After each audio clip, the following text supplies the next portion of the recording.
Hi everyone, I'm Joanna, And I'm Malin. and this video will show you how to write 3 different text types, which will be helpful in the English B course. The video will contain how to write a competition entry, an essay, and a report. And the reason why we're recording this video is because we wish that we had known this information when we were reading English B. To start with, we're going to talk about the competition entry, and the competition entry is just what it sounds like, an entry to a competition. And this is an example of a competition which you could apply to. Yes. Are you addicted to your mobile phone? Could you survive without your computer and your digital camera? Write and tell us which 2 items of modern technology you find most indispensable and why, and win yourself an iPad. The introduction should include an interesting beginning with questions that makes the reader want to continue reading. Moving on to the body of the text. The first and most important thing to remember is to keep the text fluent. Use questions and linking words repeatedly. The language should satisfy the reader, but also amuse him or her. Therefore, it's important to remember that the language should be formal, but not too formal. It's preferable to amuse the reader and keep one interested than to bore him or her. This is an example of a body. Yes. Let's start with the computer.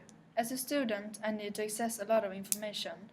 What better way is there to do this than on the internet? I need to write essays and projects too, which I also do on my computer. And when I want a break, I can use the same computer to play games, download music, go to a chat room, or email my friends. All in the comfort of my bedroom. So, moving on to the content of the body. Yes, the content of the body depends on the competition you're writing to, because different competitions requires different kind of context.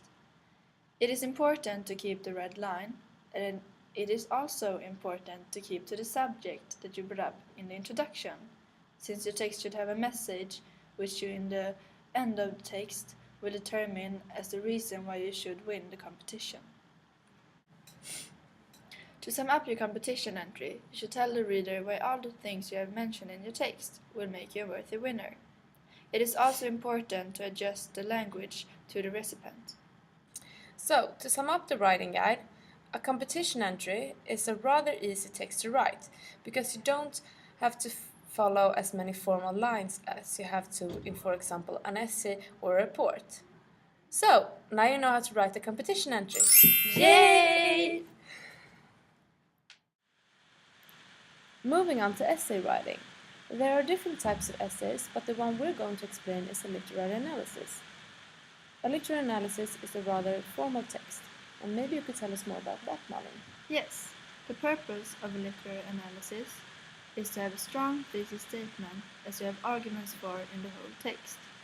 Make sure that your thesis statement is very clear and strongly point out why it is right. In a literary analysis, the language should be formal, but there is no need for over-advanced words. Also, remember to never use words as I, me, he, she. An essay investigates a thesis statement which you think is correct. Although you cannot write I think in the text, because the point of an essay is to find and show support for your beliefs in the book. Also remember that this is not a summary. It is enough with footnotes and quotes. This is a literary analysis, not a review.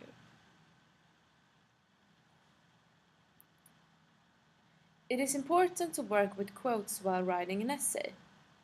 The quotes plays a big role in the essay since they help to prove that your thesis statement is right. Make sure to use footnotes while referring to a quote or an event in the book, so that the reader could look it up if one needs to. Yes.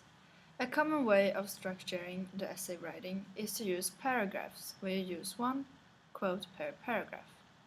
This will help you make clear points in the text and to keep it structured. By using this system, it is easy to keep a red line through the whole text. If you don't stick to the red line, the essay won't be as good as it could be. Now we're going to talk about the structure of the text. Malin is going to start talking about the introduction. The introduction should catch the reader's interest and present your thesis statement. In the introduction, you should present the title of the book and the author in a fluent way, together with maybe 1 or 2 questions. You should also reveal your conclusion to the reader in this part. Moving on to the body of the text. The body should include paragraphs and quotes, just like Malin said before. In the body, you present one argument per paragraph, which you support with a quote from the book. It is important to remember the footnotes at all time. To make you understand, we would like to present an example of a paragraph from a literary analysis. Quote, "Have just one more drink," I told him. "Please, I'm lonesome as hell. No kidding." End of quote. By saying this to Luke, who he just met again after a long period of time away from each other, he proves that he is extremely lonesome. Not many people can say to an old friend who they have not been talking with in a while that they are lonesome as hell. The catcher in the rye is permitted by the fact that Holden is lonely, but this is one of the few times where he actually confirms that he is lonely.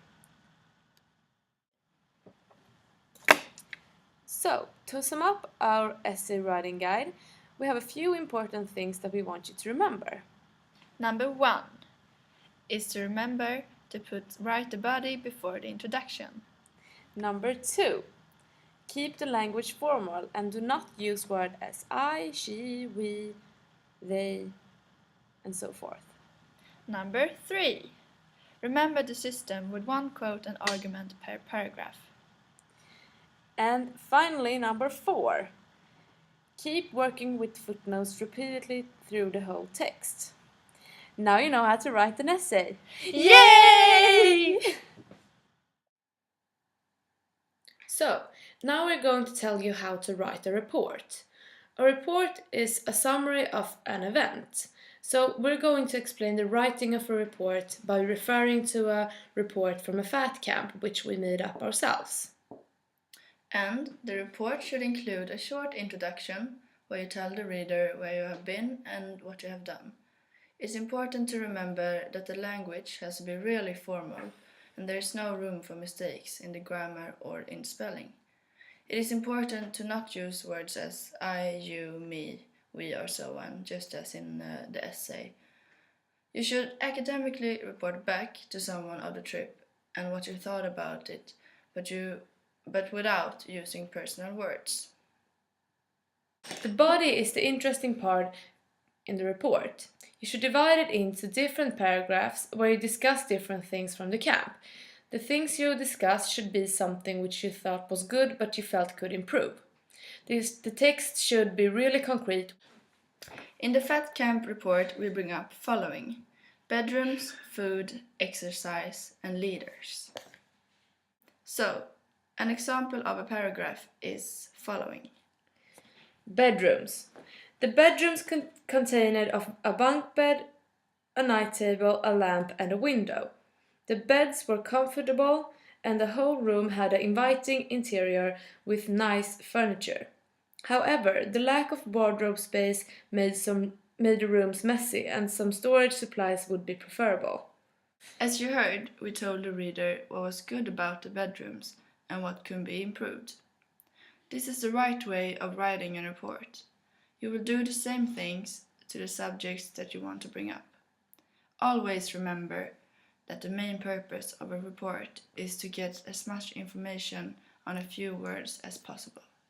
So, to sum up your report, it's important to tell the reader that you enjoyed the trip, but it would be outstanding if they could make the changes you suggested.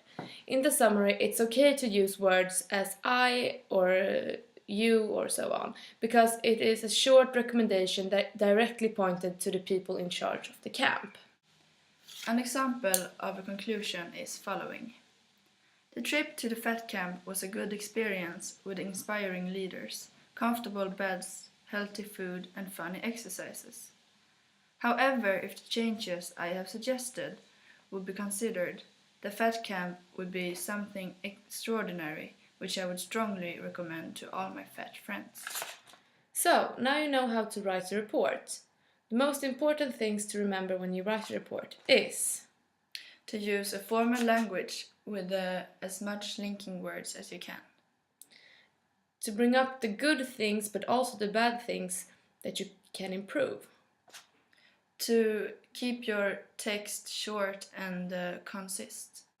So, now you know how to write a report. Yay!